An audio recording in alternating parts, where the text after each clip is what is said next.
বাচ্চাদের ইমিউনোহার্নিয়া অপারেশনের সময় যদি আমরা ল্যাপারোস্কোপি করি তাহলে যে সুবিধাটা হয় সেটা হচ্ছে ২ পাশটাই দেখা যায়। এখানে যেমন দেখা যাচ্ছে এটা হচ্ছে বাচ্চার ডান পাশ, ডান পাশে তার কোনো ছিদ্র নাই।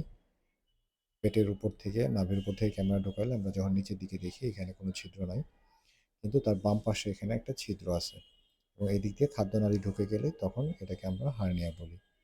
এটা আমাদেরকে অপারেশন করার সময় এই ছিদ্রটা বন্ধ করতে হবে।